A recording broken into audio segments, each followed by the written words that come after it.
एक गांव में एक अमीर जमींदार रहता था। उसे अपने पैसों पर बड़ा घमंड था। जितने अधिक उसके पास पैसे थे, उतना ही वह कंजूस भी था। अपने खेतों में काम करने वाले किसानों से वह खूब काम करवाता, मगर पगार कौड़ी भर भी न देता। मजबूर किसान मन मारकर उसके खेत में काम करते।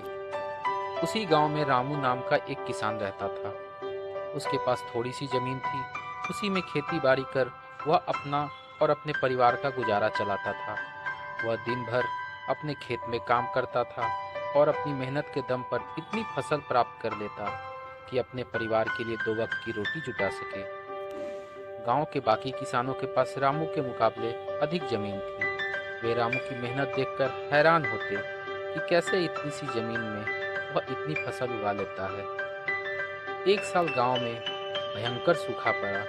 बिना बारिश के खेत खलिहान सूखने लगे। गरीब किसानों के पास सिंचाई की कोई व्यवस्था न थी। वे सिंचाई के लिए बारिश पर ही निर्भर थे, इसलिए उनकी सारी फसल बर्बाद हो गई। रामू के साथ भी यही हुआ। अपने छोटे से खेत में वह किसी तरह अपने परिवार का पालन पोषण कर रहा था। अब उनके सामने भूखों मरने की नौबत आ गई। मजबूरी के कारण वह गांव के जमींदार के पास कर्ज मांगने गया। जमींदार कंजूस तो था। उसने सोचा कि यदि रामू को पैसे दे दिए तो वह लौटा नहीं पाएगा, इसलिए इसे अपने खेत में काम पर लगा लेता हूँ। मेहनती तो ये है ही और मजबूर भी। कम पैसों में दुगनी मेहनत करवाऊंगा। उसने रामू से कहा, देख रामू, मैं तुझे कर्ज तो दे नहीं सकता, लेकिन तेरी इतनी मदद कर सकता हूँ कि तुझे अपने खेत में काम पर रख लूँ। तुझे महीने के 1,000 रुपये दे दिया करूँगा। पर मालिक दूसरे किसान तो 2,000 पाते हैं। रामू बोला, करना है तो कर, वरना मेरे पास किसानों की कमी नहीं। जमींदार बोला। मजबूर रामू क्या करता, हामी भरकर घर लौट आया। अगले दिन से जमींदार के खेत में काम करने लगा। मेहनती तो वह था ही, खूब मेहनत और लगन से काम करता। उसने 4 महीने का काम 2 महीने में ही कर दिया। यह देख जमींदार बहुत खुश हुआ, लेकिन इसके मन में मक्कारी जाग उठी। उसने सोचा कि 4 महीनों का काम तो इसने 2 महीने में ही कर दिया, क्यों न इसे निकाल दूं। इससे मेरे 2 महीने के पैसे बच जाएंगे। उसने रामू को बुलाया और उसके 2 महीने के पैसे देकर कहा, रामू, यह ले तेरे पैसे, कल से मत आना, अब मुझे तेरी जरूरत नहीं। ये सुनकर रामू परेशान हो गया। बड़ी मुश्किल से उसका घर चल रहा था। वो अपने परिवार का भरण पोषण कैसे करेगा। वह जमींदार के सामने गिड़गिड़ाने लगा कि उसे काम से न निकाले, लेकिन जमींदार ने उसकी एक न सुनी और उसे काम से निकाल दिया। रामू आंखों में आंसू लेकर घर लौटा। चिंता से रात भर उसे नींद नहीं आई। सुबह उठकर उसने फैसला किया कि वह फिर से जमींदार के पास जाएगा और उससे विनती करेगा कि उसे काम पर वापस रख ले। वह जमींदार के घर के सामने जाकर बैठ गया। सुबह उठकर जाट जमींदार अपने घर के बाहर निकला तो रामू के सामने बैठा हुआ देखा। उसने रामू से पूछा, क्या हुआ रामू, क्यों आया है। रामू जमींदार की पैरों पर गिर पड़ा और गिड़गिड़ाते हुए बोला, मुझ पर दया कीजिए मालिक, मुझे काम पर रख लीजिए, मेरा परिवार भूखा मर जाएगा।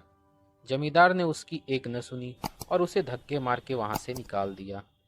रामू उस समय तो वहां से चला गया, लेकिन अगली सुबह फिर सेठ के घर के सामने जाकर बैठ गया। जमींदार ने उससे फिर बुरा भला कहकर भगा दिया। अब से रोज यही क्रम चलने लगा। रामू रोज जमींदार के घर के सामने बैठ जाता और जमींदार उसे भगा देता। पूरे गांव में इस बात की चर्चा होने लगी। सब जमींदार को भला बुरा कहने लगे।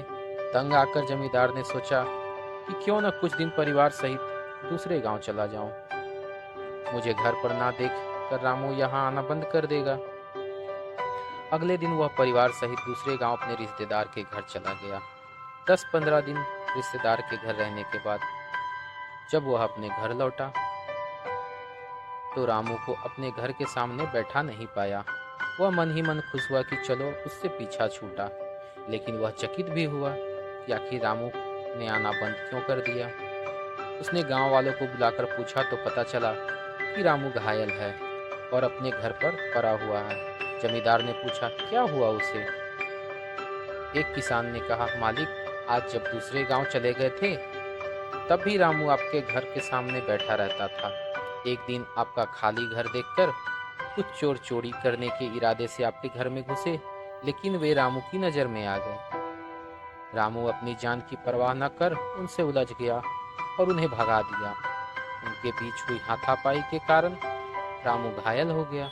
ये जानकर जमींदार को खुद पर शर्म आने लगी कि उसने रामू के साथ कितना बुरा किया, लेकिन इसके बाद भी रामू उसके घर चोरी होने से बचाने के लिए चोरों से उलझ गया। वह पछताने लगा। उसने रामू के घर जाने का फैसला किया। वह रामू के घर पहुंचा तो देखा कि रामू दयनीय अवस्था में चारपाई पर पड़ा हुआ है। उसके बच्चे भूख से बिलख रहे हैं। ये देख जमींदार का दिल भर गया।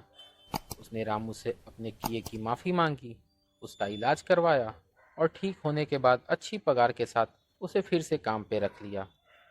दोस्तों, इस कहानी से हमें यही सीख मिलती है कि कभी किसी इंसान के साथ बेईमानी नहीं करनी चाहिए। सदा ज़रूरतमंदों की सहायता करनी चाहिए और अपना काम ईमानदारी से करना चाहिए। अगर आपको हमारी स्टोरी अच्छी लगी तो हमारे चैनल को सब्सक्राइब करें और बेल आइकन को जरूर दबाएं। धन्यवाद।